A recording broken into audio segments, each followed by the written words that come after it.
दोस्तों आज की कहानी एक रहस्यमयी और दिल दहला देने वाली मूवी की है, जहां एक बाप जो अपने गुमशुदा बेटे को खोजने में निकलता है। ये बेचैन पिता पुलिस स्टेशन में पहुंचता है, लेकिन वहां से भी उसे कुछ खास मदद नहीं मिल रही थी। ऐसे ही वो एक दिन पुलिस स्टेशन में अपने बेटे के बारे में पूछने के लिए जाता है, लेकिन वहां कुछ ऐसा हो जाता है जिसकी किसी ने कल्पना भी नहीं की होगी। अचानक ही वो पूरा पुलिस स्टेशन हैक हो जाता है, जहां से बाहर निकलना इम्पॉसिबल था। जो भी पुलिस स्टेशन से भागने की कोशिश करता, बम फटने की वजह से उसकी मौत हो जाती है। अब यहाँ पर बहुत सारे लोगों के राज खुलने लगते हैं। तो आखिरकार ये सब कुछ कौन कर रहा है और क्यों, और क्या वो पिता अपने बेटे को ढूंढ पाएगा, यही देखेंगे हम आज की सस्पेंस थ्रिलर कहानी में, जिसका नाम है राइड। ये मूवी 2025 में रिलीज हुई है और इसे डायरेक्ट किया है सुब्रमण्यम जी ने। IMDb पर मिले इस फिल्म को 8.4 आउट ऑफ 10। तो दोस्तों रेटिंग देखकर आपको अंदाजा लग ही गया होगा कि फिल्म कितनी धमाकेदार होने वाली है, तो इसलिए वीडियो को एंड तक जरूर देखिएगा। चलिए अब बिना समय गवाए शुरू करते हैं आज की कहानी। कहानी के शुरुआत में हमें J15 कोवलन पुलिस स्टेशन को दिखाया जाता है, जहां पर कोई कांस्टेबल को कॉल करता है और डांटने लगता है कि तुम्हारी हिम्मत कैसे हुई मेरे आदमियों को पकड़ने की। कांस्टेबल कहता है कि सर आप गलत समझ रहे हो, लेकिन वो लड़का कहता है कि वो मेरे आदमी है, मैं उन्हें छुड़ा लूंगा। अब हम उसी पुलिस स्टेशन में इंस्पेक्टर रघुराम को देखते हैं। कांस्टेबल उसे बताता है कि एक बहुत बड़े पॉलिटिशियन का कॉल आया था और उन्हें कुछ पुलिस फोर्स की जरूरत है, लेकिन हम यहाँ पर बहुत ही कम लोग हैं, तो किसी न किसी को तो वहां पर जाना होगा। तो रघुराम कहता है कि ठीक है, हम कुछ लोग वहां पर चले जाते हैं। अब वो लोग वहां पर जा रहे होते हैं, तभी कांस्टेबल रंजना वहां पर आती है। लेट आने पर रघुराम उसे थोड़ा डांटता है, तो वो बताती है कि सर मेरे पिता की तबीयत बिगड़ गई थी, इसलिए मुझे थोड़ा सा लेट हो गया। तो रघुराम ठीक है ऐसा कहकर वहां से चला जाता है। अब थोड़ी देर के बाद एक लड़का आता है जो कांस्टेबल अशोक से लॉकअप की चाबियां लेकर अपने लोगों को आजाद करता है। ये देखकर कांस्टेबल रंजना उसे रोकने की कोशिश करती है, लेकिन वो लड़का कहता है कि जल्द ही मेरे पिताजी CM बनने वाले हैं, फिर देखना मेरी पावर कितनी बढ़ जाएगी, इसलिए तुम लोग कुछ नहीं कर सकते, तुम बस नेताओं के लिए काम कर सकते हो, इसलिए आइंदा से हमारे लोगों को पकड़ने की कोशिश मत करना। ऐसा कहकर वो अपने लोगों के साथ वहां से चला जाता है। अब रात को हम देखते हैं रास्ते पर दो गाड़ियां एक दूसरे का पीछा कर रही थी, या फिर शायद वो कहीं जा रही थी। तभी अचानक हम एक सुनसान जगह पर देखते हैं कुछ लोग एक लड़के को उठाकर फेंक देते हैं। अब ये लड़का मर चुका है या फिर बेहोश है, ये हमें आगे पता चलेगा। उसके अगले सीन में हम देखते हैं अर्जुन नाम का एक पिता अचानक ही घबरा कर अपनी नींद से जाग जाता है। वो अपने बेटे के कमरे में जाकर देखता है, लेकिन उसका बेटा अभी तक घर पर वापस नहीं आया था। ये देखकर वो घबरा जाता है, तुरंत ही अपने बेटे के फोन पर कॉल करता है, लेकिन उसका फोन स्विच ऑफ आ रहा था। फिर वो थोड़ा सा ब्रेकफास्ट करने लगता है, तभी उसे याद आता है उसका बेटा जय और उसके कुछ दोस्त यहाँ घर पर ड्रिंक कर रहे थे। ये सब कुछ अर्जुन देखता है और अपने बेटे जय को बाहर बुलाता है। इसके बारे में पूछता है कि यहाँ पर क्या चल रहा है। जय बताता है कि पापा मैंने शराब नहीं पी है, बस मेरे दोस्त एंजॉय करना चाहते थे, इसलिए वो यहाँ पर आ गए। तो अर्जुन भी अब बात को ज्यादा आगे नहीं बढ़ाते हुए ठीक ऐसा कहता है और उन्हें नाश्ता देने के लिए कहता है। यही सब कुछ बातें अर्जुन को याद आ रही थी। अब उसके बाद वो तुरंत ही अपने बेटे के दोस्त जोसेफ के घर पर जाता है। पूछने पर उसकी माँ बताती है कि जोसेफ की तबीयत ठीक नहीं है, इसलिए वह सो रहा है। अर्जुन कहता है कि मेरा बेटा जय कल रात से घर पर नहीं आया है, ये सभी दोस्त कल रात कहीं पर गए थे ना, तो मुझे जोसेफ से पूछना है। लेकिन वो महिला कहती है कि अभी उसकी तबीयत ठीक नहीं है, आप बाद में आइए, ऐसा करके उसे भगा देती है। तो अर्जुन वहां से जाने लगता है, लेकिन तभी रास्ते में उसे जय का एक और फ्रेंड मिलता है। वो उसके पास जाकर जय के बारे में पूछता है, लेकिन वो लड़का भी बताता है कि मुझे उसके बारे में कुछ नहीं पता। तभी उसके पिता वहां पर आते हैं और वो उसकी गाड़ी पर बैठकर चला जाता है। अब यहाँ से अर्जुन सीधा पुलिस स्टेशन चला आता है, क्योंकि उससे अपने बेटे के बारे में कुछ भी पता नहीं चल रहा था, क्योंकि कहीं उसके साथ कुछ गलत ना हो जाए। यही सोचकर अर्जुन का मन घबरा रहा था। अब यहाँ पुलिस स्टेशन में वो कांस्टेबल अशोक को उसके बेटे के लापता होने की खबर बताता है और कंप्लेंट लिख कर उसे दे देता है।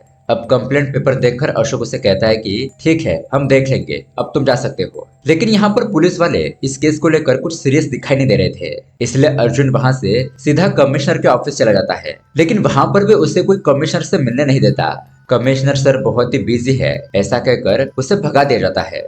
अब अर्जुन वहां से अपने शॉप पर आता है। दरअसल वो कंप्यूटर रिपेयर करने का सर्विस सेंटर चलाता है, लेकिन यहाँ काम में उसका मन नहीं लग रहा था। उसे बार बार अपने बेटे की याद आ रही थी, इसलिए थोड़ी देर के बाद वो फिर से पुलिस स्टेशन जाता है। लेकिन वो लोग उसे कहते हैं कि तुम्हारा बेटा नशे में कहीं पड़ा होगा, थोड़ी देर में आ जाएगा, तुम चिंता मत करो। अर्जुन कहता है कि नहीं सर, मेरा बेटा बहुत ही सीधा साधा है, वो ऐसा कुछ नहीं कर सकता, प्लीज आप उसे ढूंढ दीजिए। लेकिन इस बार भी ये कांस्टेबल लोगों से भगा देते हैं। उसके बाद हम देखते हैं रात को जब अर्जुन अपने घर पर होता है तो अचानक ही कुछ गुंडे लोग उसके घर में आकर उससे पूछताछ करने लगते हैं कि तुम्हारा बेटा जय कहाँ पर है। अर्जुन कहता है कि मुझे ही नहीं पता, और वैसे तुम लोग कौन हो जो मेरे बेटे के बारे में पूछ रहे हो। अब वो लोग उसके घर के अंदर तलाश लेते हैं और उससे बिना कुछ बताए वहां से चले जाते हैं। अब उसके अगले दिन हम देखते हैं पुलिस स्टेशन में एक चोर ने बहुत सारे लोगों का सामान चुराया था। अब पुलिस ने उस चोर को पकड़ लिया था और जिन लोगों का सामान चोरी हुआ था वो लोग पुलिस स्टेशन में आकर अपना अपना सामान ले जाने लगते हैं, जैसे कि वॉलेट, पर्स, चेन और बाकी का कुछ छोटा मोटा सामान। लेकिन तभी वहां पर एक लैपटॉप बचता है। इसके बारे में कांस्टेबल उस चोर से बात करने लगता है, लेकिन चोर को भी उस लैपटॉप के बारे में कुछ पता नहीं था। अब कांस्टेबल अशोक उस लैपटॉप को ओपन करने की कोशिश करता है, लेकिन उससे लैपटॉप ऑन करना नहीं आ रहा था। अब इतने में ही पुलिस स्टेशन में एंट्री होती है एसआई मेनका की। यहाँ पर सभी लोगों से सैल्यूट करते हैं और वो इन लोगों से बातचीत करते हुए उस लैपटॉप को देखती है। कांस्टेबल अशोक से पूछती है कि ये किसका लैपटॉप है। अशोक कहता है कि पता नहीं मैडम, और मैं उसे चालू नहीं कर पा रहा। तो मेनका अशोक का हाथ पकड़कर उसे कुर्सी पर बिठा देती है और वो खुद ही उस लैपटॉप को ओपन करके उसे ऑन करना सिखाती है। लेकिन जैसे ही वो उस लैपटॉप को ऑन करती है तो स्क्रीन पर मल्टीपल टैब्स ओपन हो जाते हैं। ये लोग जितने भी बटन दबा रहे थे लेकिन कुछ भी ऑपरेट नहीं हो रहा था। तभी स्क्रीन पर कोई हैकर आता है। वो बताता है कि तुम सभी लोग पुलिस स्टेशन में ट्रैप हो गए हो, अब कोई भी यहाँ से बाहर नहीं जाएगा। अब ये सब कुछ देखकर वो सभी लोग हैरान हो जाते हैं। उससे पूछते हैं कि तुम कौन हो और ये सब कुछ क्यों कर रहे हो। हैकर कहता है कि तुम लोगों को सब कुछ धीरे धीरे पता चल जाएगा, अब मैं जैसा कहता हूँ सिर्फ वैसा ही करो। कांस्टेबल अशोक जिस चेयर पर बैठा है उसके नीचे बम लगा हुआ है। अगर अशोक कुर्सी से उठ गया तो वो बम फट जाएगा, जिसकी वजह से वहां पर बहुत बड़ा ब्लास्ट होगा और तुम सभी लोग मारे जाओगे। तो मेरी बात सुनो, इस पुलिस स्टेशन में बहुत सारे केसेस पेंडिंग पड़े हैं। पुलिस डिपार्टमेंट के लोग जरा सा भी ध्यान देकर काम नहीं कर रहे हैं। अब यहाँ पर कुछ साल पहले एक बहुत बड़ा केस हुआ था। 30 मिनट के अंदर उस केस को ढूंढो। पुलिस वाले भी उस केस में शामिल थे जहाँ पर किसी को न्याय नहीं मिला था। जल्दी से उस केस को ढूंढो वरना वहां पर बम फट जाएगा। अब वहां पर ऑफिसर सभी पुराने फाइल्स लेकर आते हैं, उसमें से अलग अलग केसेस को देखने लगते हैं। यहाँ ऑफिसर मेनका कमिश्नर को कॉल करके पुलिस स्टेशन में जो कुछ भी हो रहा है वो सब बता देती है। कमिश्नर भी ये सब कुछ देखकर शॉक रह जाता है। फिर वो उसे कहता है कि ठीक है, पहले तुम सब लोग अपनी जान बचाने की कोशिश करो। वो हैकर जैसा कहता है वैसा करो, हम यहाँ से तुम्हें मदद प्रोवाइड करेंगे। और वहाँ पर जितने भी लोग मौजूद है उनमें से किसी को भी पुलिस स्टेशन के बाहर जाने मत देना। उसके बाद मेनका बॉम्ब को डिफ्यूज करने वाले लोगों को बुलाती है। दो लोग तुरंत ही वहां पर पहुंचते हैं और उस सीट के नीचे लगे हुए बॉम्ब को चेक करते हैं। लेकिन ये कुछ अलग तरह का डिवाइस होता है जिसके बारे में उन्हें भी कुछ पता नहीं था, तो वो लोग भी उसे बंद नहीं कर पा रहे थे। अब वहां पर अर्जुन के पिता भी मौजूद थे, तो वो भी उस डिवाइस को देखते हैं। अब वो एक कंप्यूटर मैकेनिक होने की वजह से उन्हें भी थोड़ी बहुत जानकारी थी।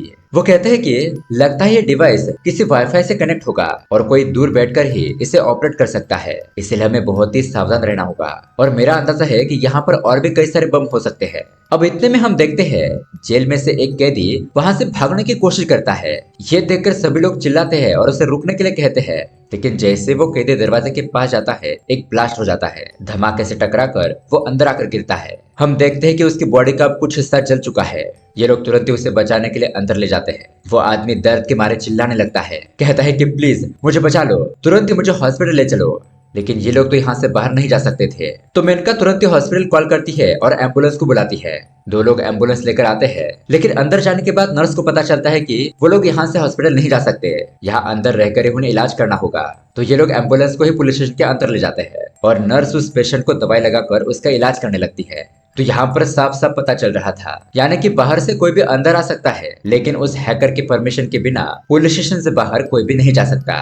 अब यहाँ पर जो लोग फाइल ढूंढ रहे थे, कांस्टेबल अशोक मेनका को एक फाइल दिखाता है। अशोक बताता है कि कुछ साल पहले रिटायर्ड एसपी रंजन के वक्त इंस्पेक्टर रघुराम ने एमएलए के बेटे प्रदीप को पकड़ा था।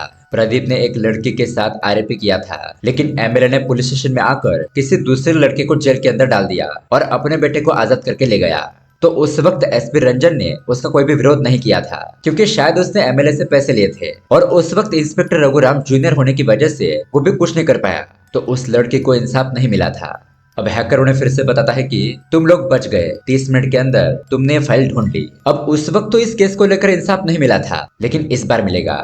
यहाँ पुलिस स्टेशन में ही मुकदमा चलेगा। तुम लोग उस रिटायर्ड एसपी रंजन को पुलिस स्टेशन बुलाकर सजा दिलवाओगे, वरना मैं इस पुलिस स्टेशन को ब्लास्ट कर दूंगा। अब ऐसा मेनका अपने कुछ टीम को भेजकर रिटायर्ड एसपी रंजन को यहाँ पुलिस स्टेशन में बुलाती है। ये लोग रंजन को लेकर आते हैं और उसे सारी बात बताकर एक कमरे में बंद कर देते हैं। वो चिल्लाकर कहने लगता है कि मैं भी एक पुलिस वाला हूँ, तुम लोगों को नहीं छोड़ूंगा। फिर मेनका जज साहिबा को पुलिस स्टेशन में लेकर आती है और यहाँ पुलिस स्टेशन में कोर्ट का सेटअप लगाया जाता है। ये सब कुछ देखकर जज भी हैरान थी। वो पूछते हैं कि यहाँ पर चल क्या रहा है, तो एसपी मेनका उसे सारी बात बताती है। अब यहाँ सभी लोग और रंजन को कटघरे में बुलाया जाता है और ये सारा मैटर देखकर जज साहिबा भी डर जाती है, लेकिन अब उन लोगों को कार्रवाई शुरू करनी ही पड़ती है। अब यहाँ पर रिटायर्ड एसपी रंजन के करतूतों के बारे में जज साहिबा को सब कुछ पता चल जाता है और इस घटना का आई विटनेस होता है कांस्टेबल अशोक। तो सब कुछ सुनने के बाद जज साहिबा फैसला सुनाते हुए कहती है कि रिटायर्ड ऑफिसर एसपी रंजन ने बहुत बड़ी गलती की है, इसलिए उसे आजीवन कारावास की सजा सुनाई जाती है। तो पुलिस वाले उसे पकड़कर एक कमरे में बंद कर देते हैं, लेकिन तभी उस कमरे में ब्लास्ट हो जाता है, जिसकी वजह से रंजन की वहीं पर मौत हो जाती है। यह देखकर सभी लोग घबरा जाते हैं और शॉक रह जाते हैं। और दरअसल दोस्तों, अब जाकर उस लड़की को इंसाफ मिला था। जनता के सेवक होने के बावजूद भी पुलिस लोगों ने उस लड़की की मदद नहीं की थी। तो कुछ ऑफिसर इसी तरह से लोगों को परेशान करते हैं, उनके साथ ऐसा ही होता है। अब यहाँ पर मेनका फिर से सारी बातें कमिश्नर को बता देती है कि यहाँ पर हालात और भी बिगड़ते जा रहे हैं। तो कमिश्नर तुरंत ही अपने ऑफिसर के साथ मीटिंग बुलाता है। हम देखते हैं कि इंस्पेक्टर रघुराम किसी पॉलिटिशियन के यहाँ पर ड्यूटी करने के लिए गया था, तो उससे भी वीडियो कॉल के जरिए यहाँ पर पुलिस स्टेशन में जो कुछ भी हो रहा था उसके बारे में पता चल रहा था। अब मेनका उस हैकर से कहती है कि हमने उस एसपी रंजन को भी पकड़ लिया, तुम्हारे कहने पर उसे यहाँ बुलाया और फैसला किया और ब्लास्ट होने की वजह से उसकी मौत भी हो गई। अब तुम्हें क्या चाहिए? तुम्हारा काम हो गया हो तो हमें यहाँ से आजाद करो। लेकिन वो हैकर कहता है कि अभी नहीं, अभी तुम्हें एक बहुत बड़ा केस सॉल्व करना है। फिर वो कहता है कि जय को ढूंढो। तो जज पूछती है कि ये जय कौन है? अर्जुन बताता है कि वो मेरा बेटा है। मैंने पुलिस स्टेशन में अपने बेटे के लापता होने की कंप्लेंट लिखवाई थी, लेकिन पुलिस ने मेरे कंप्लेंट को नजरअंदाज कर दिया, इसलिए मैं फिर से यहाँ पर पूछताछ करने के लिए आया था। तो जज वहाँ पर मौजूद ऑफिसर को डांट फटकार लगाती है, कहती है कि सरकार तुम्हें किस काम के पैसे देती है? क्या तुम जनता के लिए उनकी प्रॉब्लम सॉल्व नहीं कर सकते? चलो मुझे कंप्लेंट रिपोर्ट दिखाओ। फिर अर्जुन उसे अपनी FIR रिपोर्ट दिखाता है। वो उसे देखती है और अर्जुन से पूछती है कि तुम्हारे बेटे के साथ क्या हुआ था? अर्जुन बताता है कि वो अपने दोस्तों के साथ किसी पब में गया था, लेकिन उसके दोस्त घर पर वापस आ गए, लेकिन मेरा बेटा नहीं। अब जज ऑफिसर को जय के दोस्तों को पुलिस स्टेशन में लेकर आने के लिए कहती है। थोड़ी देर के बाद वो लोग वहाँ पर आ जाते हैं। उनसे पूछताछ करने पर वो बताते हैं कि हम उस रात बहुत ज्यादा नशे में थे, तो फिर हमारे साथ क्या हुआ हमें कुछ नहीं पता। जज पूछते हैं कि तो फिर तुम घर पर कैसे आ गए? तो उसके माता पिता कहते हैं कि वहाँ के मैनेजर ने हमें कॉल किया था, तो हम पब में जाकर अपने बच्चों को लेकर आ गए, और जय के साथ क्या हुआ हमें नहीं पता। फिर जज कहती है कि उस पब के मैनेजर को लेकर आओ और उस पब वाले एरिया का CCTV फुटेज भी। अब यहाँ पर मेनका ने पुलिस स्टेशन में मौजूद सभी लोगों के बारे में कंट्रोल रूम में बता दिया था। तो कंट्रोल रूम वाले ऑफिसर उन सब की जानकारी निकालते हैं। तो यहाँ पर पता चलता है कि अर्जुन पहले बम डिफ्यूज करने के डिपार्टमेंट में काम करता था। तो ये जानकारी मिलने पर मेनका को अर्जुन पर शक हो जाता है कि कहीं वही तो ये सब कुछ नहीं कर रहा, क्योंकि पुलिस उसके बेटे को ढूंढ नहीं रही थी इसलिए। अब वो उसे कहती है कि मुझे सब कुछ सच पता चल चुका है, बताओ ये सब कुछ तुम ही कर रहे हो ना? फिर जज भी उसे पूछती है, तो अर्जुन बताता है कि हाँ ये बात सच है कि मैं पहले बॉम्ब डिफ्यूज करने के डिपार्टमेंट में काम करता था, और मेरी कंप्लेंट करने के बाद भी पुलिस मेरे बेटे को ढूंढ नहीं रही थी। लेकिन मेरा यकीन मानिए, मैं ये सब कुछ नहीं कर रहा हूँ। मैंने पुलिस स्टेशन में बम नहीं रखे। हम खुद की जान जोखिम में डालकर बम को डिफ्यूज करने का काम करते हैं। दूसरों की जिंदगी बचाने वाला क्या कभी दूसरों की जिंदगी का दुश्मन हो सकता है? तो आप ही सोचिए मैं यहाँ पर बम क्यों लगाऊंगा? तो वहाँ पर मौजूद सभी लोग सोच में पड़ जाते हैं। फिर अर्जुन कहता है कि ठीक है, मैं इस बम को डीएक्टिवेट करने की कोशिश करता हूँ। फिर वो नीचे झुककर उस बम के डिवाइस को खोलने की कोशिश करता है। वो उस कनेक्शन को समझ रहा था और सोच रहा था कि इसके टाइमिंग को कैसे चेंज किया जाए। इतने में यहाँ पर हम मेनका को देखते हैं। उसे जय के दोनों दोस्तों पर शक होता है, इसलिए वो उसे दूसरे कमरे में ले जाती है और धमका कर कहती है कि मुझे लगता है कि तुम लोग कुछ छुपा रहे हो। उस रात जो कुछ हुआ वो सब कुछ सच बताओ, वरना तुम लोग लंबे समय के लिए अंदर जाओगे। तो अब जय के दोनों दोस्त डर जाते हैं और जो हुआ था वो बताने लगते हैं। यहाँ से सीन जाता है फ्लैशबैक में। यहाँ पर हम देखते हैं जय और उसके दोस्त एक ही कॉलेज में पढ़ा करते थे और उनका एक ग्रुप होने की वजह से वो अलग ही रहते थे, एक दूसरे के साथ मस्ती मजाक करते रहते थे। अब ऐसे ही एक दिन वो समंदर के पास थे, तो तभी वहाँ पर वर्णिका नाम की एक लड़की अपने फ्रेंड के साथ आती है। यहाँ वर्णिका की जय के साथ बहुत ही अच्छी दोस्ती होती है। फिर ये लोग यहाँ पर मस्ती करते हैं, खेलते हैं, कूदते हैं। फिर अगले दिन हम देखते हैं जय अपने दोस्तों के साथ कॉलेज आता है। उसके दोस्त पूछते हैं कि तुम वर्णिका से पहले कब मिले थे? जय बताता है कि एक दिन मैं बस स्टैंड पर था, तो वहाँ पर मैंने वर्णिका को देखा था। वो घबराई हुई थी और रो रही थी। फिर वो कैब में बैठकर चली गई। अब इतने में वहाँ पर वर्णिका आती है और जय को अपने साथ ले जाती है। वो उसे बताती है कि बचपन में मेरे माता पिता का डिवोर्स हो गया था, तो कोर्ट के फैसले के साथ मेरी कस्टडी मेरी माँ को मिल गई। फिर मैं बड़े होने के बाद स्कूल कॉलेज ज्वाइन करने के लिए यहाँ चेन्नई आ गई और मेरे पिता भी यहीं पर काम करते हैं। मैंने यहाँ पर आने के बाद उनसे कांटेक्ट करने की कोशिश की, लेकिन वो अपने काम में बहुत ज्यादा बिजी थे। ये देखकर मुझे उन पर थोड़ा गुस्सा भी आ गया था। लेकिन अब कुछ ही दिनों में उनका बर्थडे आने वाला है, तो मैं उनसे मिलकर उन्हें बहुत बड़ा सरप्राइज दूंगी। अब ये बात सुनकर जय भी खुश हो जाता है। वर्णिका उसे कहती है कि तुम भी मेरे साथ मेरे पिता से मिलने के लिए आना, तो वो भी हाँ कह देता है। अब अगले दिन हम देखते हैं वर्णिका बहुत ही खुशी के साथ कॉलेज आती है। यहाँ पर जय उसे पूछता है कि तुम अपने पिता को क्या सरप्राइज देने वाली हो, तो वर्णिका उसे बताती है कि मेरे पास जितना भी सोना है मैंने उसका एक कड़ा बनाया है और यही मैं अपने पापा के बर्थडे पर उन्हें दूंगी। अब जय के दोस्त कहते हैं कि तुम्हारे पिता का बर्थडे है तो पार्टी तो बनती है, आज रात हम पब में जाएंगे और बहुत मस्ती धमाल करेंगे। तो जय कहता है कि ये सब कुछ क्या है, ये मुझे बिल्कुल भी पसंद नहीं है। लेकिन उसके दोस्त उसे फोर्स करते हैं, तो फिर वो पार्टी में जाने के लिए मान जाते हैं। अब रात को हम देखते हैं ये लोग पार्टी में एक पब में आते हैं। वहाँ पर वर्णिका थोड़ा ड्रिंक करती है और जय के दोनों दोस्त फुल नशे में टाइट होकर डांस वगैरह करने लगते हैं। जय यहाँ पर वर्णिका को ड्रिंक करने से मना कर रहा था, लेकिन वो भी उसकी नहीं सुनती। फिर वो लोग वहाँ पर एंजॉय करते हुए डांस वगैरह करने लगते हैं। लेकिन तभी वहाँ पर एक पॉलिटिशियन का लड़का मौजूद होता है। जब वो वर्णिका को देखता है तो वो लड़की उसे पसंद आ जाती है। वो उसके पास जाकर अपने साथ चलने के लिए कहता है, यानी कि हुकअप करने के लिए। लेकिन वर्णिका उसके साथ जाने से मना कर देती है। अब यहाँ पर जय उस लड़के को चुपचाप निकलने के लिए कहता है, तो इसी बात पर उन दोनों में बहस हो जाती है। ये लोग एक दूसरे को मारने पीटने लगते हैं, लेकिन वहाँ पर मौजूद बाउंसर जय के दोनों दोस्तों को पकड़ लेते हैं। अब यहाँ पर माहौल अपने हाथ से जाता हुआ देखकर जय तुरंत ही वर्णिका को लेकर वहाँ से भाग जाता है। तो हम यहाँ पर प्रेजेंट में पुलिस स्टेशन में आते हैं। वो दोनों लड़के बताते हैं कि उसके बाद क्या हुआ हमें नहीं पता। अब ऑफिसर मेन का ये सारी बात जज को जाकर बताती है। जज कहते हैं कि ठीक है, तुम लोग उस पब के मैनेजर को और वहाँ के सीसीटीवी फुटेज को लेकर आओ। अब यहाँ पर बाहर की पुलिस ने एक साइबर ऑफिसर को भेज दिया था। उसे एक आइडिया आता है और वो पुलिस से कहता है कि तुम लोग कुछ मिनट के लिए यहाँ के सीसीटीवी कैमरास बंद कर दो और तुरंत यहाँ पर मौजूद लोगों को पुलिस स्टेशन से बाहर ले जाओ। तब तक मैं इस डिवाइस को बंद करने की कोशिश करता हूँ। तो वो लोग एम्बुलेंस में जो पेशेंट होता है उसे और बाकी लोगों को ले जाने लगते हैं। लेकिन सीसीटीवी कैमरास बंद करने के बावजूद भी हैकर उन्हें देख पा रहा था। वहाँ पर मौजूद स्पीकर से आवाज आता है, तुम लोगों ने मेरी बात नहीं मानी, अब तुम लोग नहीं बचोगे। तभी अर्जुन उन लोगों से कहता है कि तुम यहाँ पर ये क्या बेवकूफी कर रहे हो, यहाँ से बाहर जाओगे तो सब लोग मारे जाएंगे, ऐसा मत करो। तो फिर वो लोग रुक जाते हैं। नर्स दुखी होकर कहने लगती है कि हम तो यहाँ पर किसी की जान बचाने के लिए आए थे, लेकिन यहाँ तो हमारे ही जान खतरे में पड़ गई। अब हमें यहाँ से कौन निकालेगा। यहाँ कांस्टेबल अशोक भी बहुत घबरा गया था। उसकी पत्नी उसे घर पर आने के लिए बार बार कॉल कर रही थी, लेकिन वो घर नहीं जा सकता था क्योंकि वो उस कुर्सी से नहीं उठ सकता था। अब इतने में वहाँ पर एक आदमी पुलिस स्टेशन में आता है। उसे सिग्नेचर करने के लिए आने के लिए कहा गया था। इतने में ही कुछ ऑफिसर उस पब के मैनेजर को सीसीटीवी फुटेज के साथ लेकर आते हैं। अब यहाँ पर वो साइन करने के लिए आया हुआ आदमी सभी लोगों को देखकर, यहाँ का माहौल देखकर शॉक रह जाता है। पूछता है कि यहाँ पर क्या चल रहा है। वो चोर बताता है कि इस जगह पर बम लगे हुए हैं, हम यहाँ से बाहर नहीं जा सकते। तो ये बात सुनकर वो घबरा जाता है और तुरंत ही वहां से भागने की कोशिश करता है। लेकिन तभी मेन गेट पर ब्लास्ट होने की वजह से वो फिर से पुलिस स्टेशन में आकर गिरता है। इतने में ही हम देखते हैं बाहर से इंस्पेक्टर रघुराम एक लड़के को पकड़कर लेकर आता है। जैसा कि हमको पहले बताया गया था, कमिश्नर ने रघुराम को वीडियो कॉल करके यहाँ थाने में जो कुछ भी चल रहा था वो सब कुछ बता दिया था और ये लोग सीक्रेटली उस हैकर को ढूंढ रहे थे। अब रघुराम जज के सामने कहता है कि यही लड़का मुजरिम है जो यह सब कुछ कर रहा था। और दोस्तों हम देखते हैं कि ये तो वही पॉलिटिशियन का लड़का है जिसने पब में झगड़ा किया था। रघुराम बताता है कि हमने इसके आईपी एड्रेस को ट्रैक करके इसे ढूंढा है। ये मैकबुक उसके ऑपरेशन सिस्टम से जुड़ा हुआ था और इसने पुलिस स्टेशन में बम लगाए थे। अब इस लड़के का नाम होता है राज। वो कहता है कि नहीं, मैंने कोई भी बम नहीं लगाए। लेकिन तभी हम देखते हैं जज उस लड़के को पहचान लेती है। वो कहते हैं कि तुम्हें तो 7 साल की सजा हुई थी ना, तो फिर तुम बाहर कैसे निकले।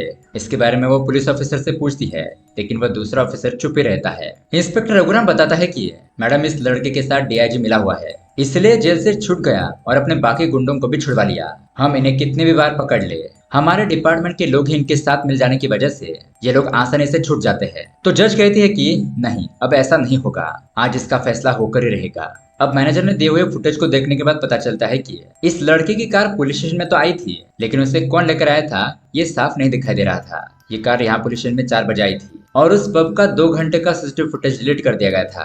तो यहाँ पर जज मैनेजर से पूछती है कि बताओ तुम हमसे क्या छुपा रहे हो। फिर इंस्पेक्टर के धमकाने पर वो बताता है कि हमने जय के दोनों दोस्तों को पकड़ा, उन्हें बहुत मारा पीटा, उनके पेरेंट्स को बुलाया और उनसे पैसे लिए, फिर ही उन्हें छोड़ा।